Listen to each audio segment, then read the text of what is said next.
So if you're not getting connection in that room, then why are you going to 12-step, right? If you're not connecting and you're not an addict, right? You got sober and you're not addicted to these behaviors. What's going on now? And I'm not saying that you don't need connection. You do. I'm just saying go find connection then. And it needs to be real connection, you guys. It needs to be vulnerable. These guys need to know about your cheating. They need to know about your porn use, prostitute use, massage parlor use. And a lot of guys are like, well, I can't tell my friends that. I get it. You need to find guys you can share it with, right? And that was why I started my program was let's create something different here. Let's create a connection. If connection's what cures men, let's freaking connect then.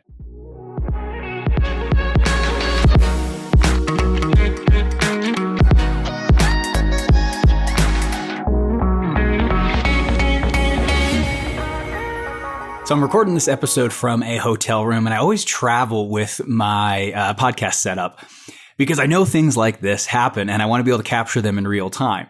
So I am about to go on a rant, and I don't post ranting episodes often because I don't want to offend anybody, but sometimes the things just need to be said. And when I hear things from 4 guys in a row, which was what just happened, I had 4 guys call me, 3 yesterday, 1 today. 4 for 4 had the same complaint. They all said, I don't feel like I'm actually recovered. I feel like, I still want to do all the things that I want to do. I'm just not doing it, right? 2 of the guys, one guy had a slip, kind of hate that word, but one guy had like a legit relapse. And then 2 of the guys are actually sober. Right. And it's always interesting to people. Why are sober guys joining your program? Because my program is a recovery program, not a sobriety program.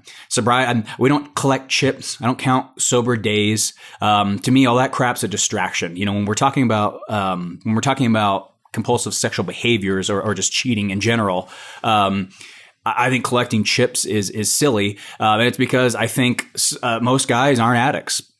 And if you've listened to my podcast and read my book, you know how I believe this. I think there are some guys who are addicted to sex. But I think a lot of guys aren't addicted to sex. And I think if you're not addicted, you need to have a very different recovery setup. And these guys call me and they're so freaking frustrated because they've been doing everything right by the book, right? They're going to 12-step meeting a week, sometimes twice a week. They're, seeing their CSAT, weekly. They have a couple CSAT they're going to. Their wife is often seeing a CSAT or an APSAT specialist, right? So, they've done there's a whole disclosure, all the letters, the workbooks. A lot of the guys have actually been to treatment for 2-3 weeks. And here they are, kind of not really changed. and it's tough, right? Because in the problem with calling, and here's why I'm kind of into not calling this an addiction is if we call it addiction and you're not an addict, then if you're not acting out, there's this perception that you're sober. And that's why so many freaking guys relapse. So many guys relapse. I mean, I would say the majority of guys calling me, they got discovered a year ago, 2 years ago, 3 years ago, 5 years ago, and they relapsed. That's probably 90% of the guys in my program.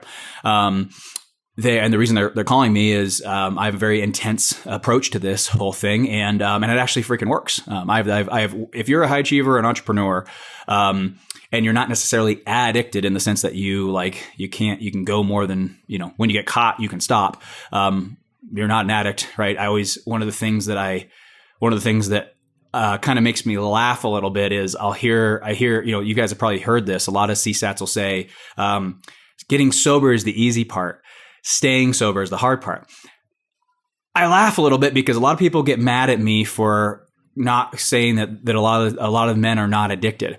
And they kind of get angry with me for saying that because they're like, you're hurting these men. They're addicted. You need to stop saying that.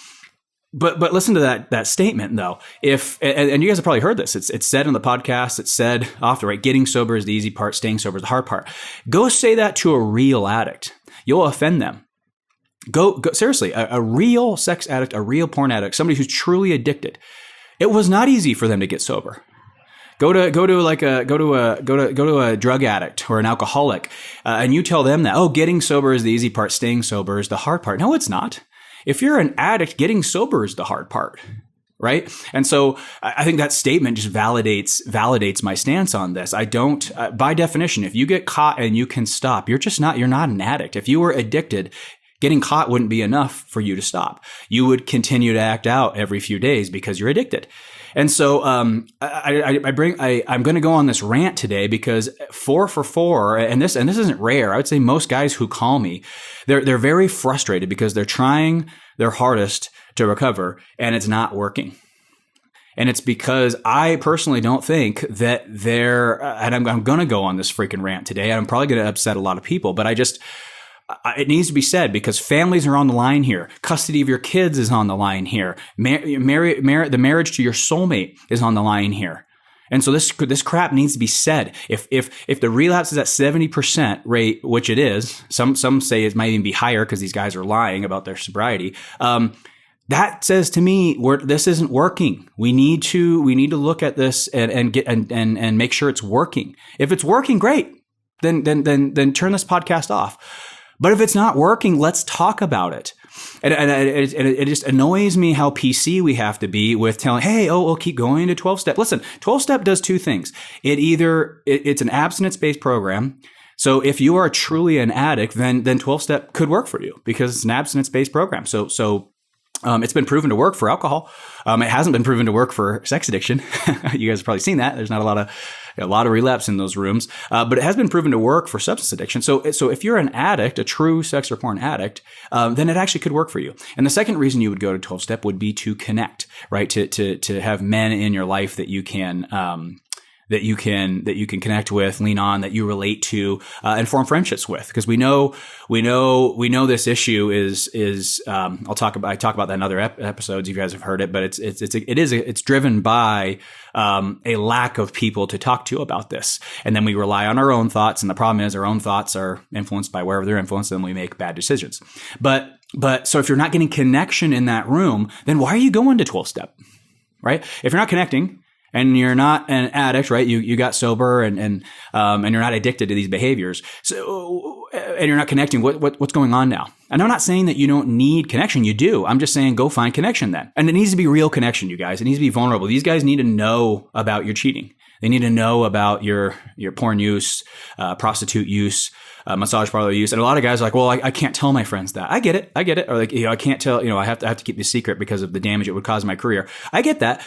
But you need to find guys you can share it with, right? And that was why I started my program. It was like, okay, let's create something different here. Let's create a connection. If connection's what cures, man, let's freaking connect then.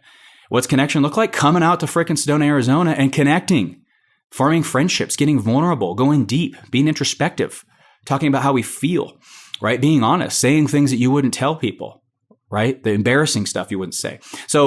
So I'm going on this rant just because I do think a lot of guys are not in great recovery, and I blame a lot of things. I think we tell them what great recovery is, and I don't think that actually is often great recovery. I think great recovery depends on the guy because, and here's another reason why I don't like calling this sex addiction this is a freaking process addiction. That's how it's medically classified, a process addiction. There's no chemical entering the body. It's a thought process. And this is why when you go to a meeting or a room or you see guys, there's a lot of guys with a lot of different processes, right? Some guys are like spying on people through their windows and installing cameras in the bathroom. Some guys are masturbating, all the freaking time, watching porn all the freaking time. And it's costing them relationships, their careers. And then you got the other spectrum of the guys, which is a lot of the guys in my program, like more of these high achieving men where, it's not really an addiction as much as it's they use women for attention, validation, status, their image, right? And so they're sometimes I don't even like to call them compulsive because oftentimes they're not compulsive. They're just screwed up in the head and they think that they have this entitlement where they can just go and sleep with hot women, have an affair here, have an affair there. They just have this entitlement of going around and using women and expressing themselves sexually, and then they feel that they have the right to hide it, right? That's still a problem, and that still needs treatment. It's just, will 12-step treat a guy like that? Maybe not. I guess it depends on who's in your groups, right? I know a lot of guys who are in like very wealthy areas, and they do find other high achieving men to connect with that they really relate to in those rooms. And so that's where it's like, I always say, hey, go give 12-step a try. You never know who's going to be there. What happens though often is a lot of high achieving men go to a meeting they look around, they're like, oh my gosh, these guys have a very different addiction than me. They don't feel connected. Oftentimes it feels like it'd be like an alcoholic going to like a gambling. It's like, man, I just don't have this problem. These guys have a totally different problem than me. I don't relate to any of their shares. So you're not getting connection. So don't go. Right? Find men who you can connect with. Find men who actually have the same addiction as you. So I'm going on this rant only because it really upsets me that this is a freaking issue. Why on earth would a guy who's in 2 years of recovery, gone through the disclosure process, seeing a CSAT every week, every other week, couple CSAT, wife has a CSAT or an APSAT specialist. Why are these guys calling me 2 years later, either A, relapsing, or B, not still sober, but not really sober enough to call me and join one of the more intense programs in the I have a very involved, intense program. Why are they calling me 2 years deep when they haven't relapsed? It's because they aren't recovered and they know it. The last thing I want to say on this rant is, listen, take your recovery into your own hands. If it's not working, if you don't feel like they get it, a lot of the guys feel like they're being treated like an addict and they're being forced to be an addict. Their CSATs are saying, "Oh no, you're an addict. You're just in denial. You have a brain illness and you can't think straight." And the guy's like, "Well, I don't know. Pretty sure I'm not addicted."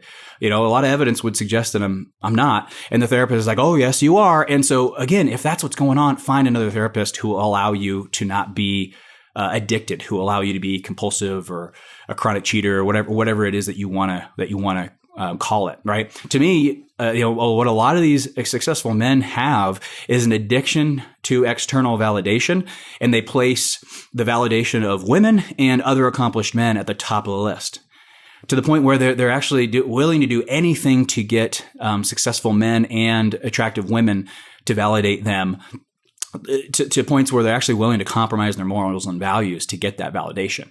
That's what, most of the guys in my program, I do have a few addicts, but most of the guys in my program, that's their problem. They're addicted to assembling this epic story in their head of how many novel experiences they've had, how many compliments they've received, how many sexual experiences they've had, how many women want them, how many guys are impressed by them, right? It's this collection of accomplishments so that they can, end the day feeling like they are, whatever, special, unique, superior, accomplished, right? Everybody admires them. Whatever this narrative is in their head, that's their process addiction. And so I'm going on this rant only because what's your problem? And then go fix that problem. Okay. Don't let somebody else tell you what your freaking problem is. But I want to say one thing, and this one's to kind of validate both you guys and the betrayed women. Women often say, "I don't feel like he's in good recovery," and the guy is so frustrated because he's like, "What are you talking about? I'm going to two 12-step meetings a week, or one 12-step meeting. I'm going to 12-step. I'm seeing my CSAT regularly. I have for over a year now. Like, what do you mean I'm not in good recovery?" I kind of want to validate them. Now again, this doesn't apply to everybody, but I kind of want to validate these women. I think sometimes their nervous system's actually right. I think deep down, they know their husband's not an addict. He's a whatever we want to call it, chronic cheater, addicted to getting attention, impressing people, showing off to people, getting them to think he's special and great, and being all charismatic and charming others. And I think their wives know this. I think their nervous system knows this. I think it gets real complicated because so many of the podcasts and the books and the workbooks and everything force these guys to be an addict. Right? They're coping. They're using these activities as a coping mechanism for their negative emotions, and they're addicted and all this stuff. And you need to do nightly check-ins because he's such an addict. He just wants to have sex with everybody he sees. And it's just like, I don't necessarily think that that's true. And I think these ladies, their nervous system kind of knows it. It's like, I don't know if he's actually has that problem. So their system's saying he's not in good recovery. I wonder if their system's right sometimes. Now, again, this isn't every guy, but I wonder if these ladies are like, I don't think he's changed. And the guy's sitting here like, what are you freaking talking about? What do I need to do? And oftentimes these ladies are equally frustrated because they don't know how to articulate. They usually say, it's just a feeling I have. But I think sometimes their feeling is right. I think the things that actually caused them to cheat, act out, have an affair, whatever, sometimes haven't changed. I think they still hold the attention of these women in very high value. They're trying not to engage in it, but like deep down, that belief hasn't changed. I think they still want to impress people. They still, and that's very important to them, to be accomplished, superior, impressive. And if those things haven't changed and remodeled to the point where you're actually going to act in integrity rather than trying to impress people, please people at all costs, be superior, right? Because what does the media tell us about being superior? Get rich, get attractive, and then get evidence. And then get the evidence, right? So get the money and then get evidence that you have a lot of money, right? That people think you have a lot of money, and then get attractive, and then get the evidence that you're attractive. Well, what's that evidence? Women lusting after you, women wanting to sleep with you, women giving you attention, right? So that's kind of how these men are groomed. And a lot of the traditional kind of treatment models focus, because again, they're so focused on this being an addiction. Sometimes it's like, sobriety. You're an addict. You're going to have sex with somebody at any second because you're addicted. And I think that can kind of be distracting. I think that's what a lot of these women feel. They're like, I don't think he's in good recovery. And what I've learned is, I wonder if these women are right. They know their husbands really, really well. They pick up on these, they see these patterns. It's like, what's he doing right there? Why is he smiling like that? He doesn't smile like that at home. Why is he laughing? I've never heard that laugh before. What is that laugh? That is the fakest laugh I've ever heard. And so their nervous system picks up on this guy's desperation to get this person's approval or get this person's attention. The way he's like, here he is dressing a certain way, and then over here, all of a sudden he's dressing and acting a different way. So I often wonder sometimes if these ladies are right. It's like, I don't know if and again, they don't know, they're not saying this, but their body's feeling it. I don't know if his process addictions changed. He's sober. He hasn't acted out. I don't know if it's changed, right? My wife said that all the time. She's like, I trust him to not act out blatantly, but what I don't necessarily trust is, can he resist it if it was presented or done to him, right? She's like, I trust him not to seek it out, but do I trust him to stop it if it was presented to him? Or she'll say, I trust, she's told my therapist before when we were in recovery, she said, I trust that I don't think he'll sleep with her, but I think he's going to flirt with her and enjoy a few hours of her attention, right? And very inappropriate. But again, that's all cheating. All that is cheating. And here's the thing. If you're still doing that and you still want to do that, you ain't recovered either. That should be, there should be a line there of where you don't do that. And again, I think that's why if we keep focusing on this being an addiction, we keep focusing on all the sexual parts of it, I think it can oftentimes be a distraction. I wonder sometimes how much we've changed. So I'm on this rant only to say, and I know I'm going to get crap. Everybody gets mad at me when I don't call this an addiction. Everyone gets mad at me when I talk poorly about the effectiveness of 12-step. But you guys got to understand, I'm not saying that there aren't sex and porn addicts out there. There are. I've seen them. I've seen these men. They are addicted to it. And I'm not saying that 12-step doesn't work. There are men who are addicted. They go there, they meet a bunch of guys that they really connect with, and then they get sober, and it does work for those guys.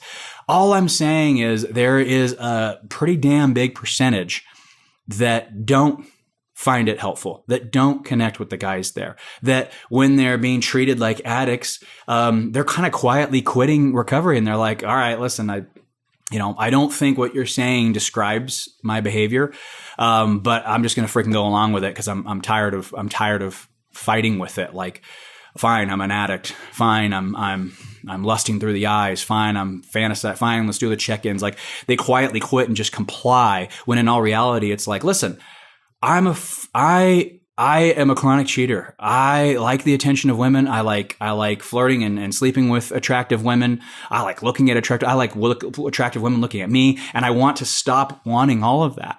That's okay too. What's wrong with that if that's your problem? So anyways, I'm going on this rant just to say, what are we doing here? Are we trying to get in good recovery? Or are we trying to check boxes and label and pathologize people? Like, I thought the whole point was to stop doing this.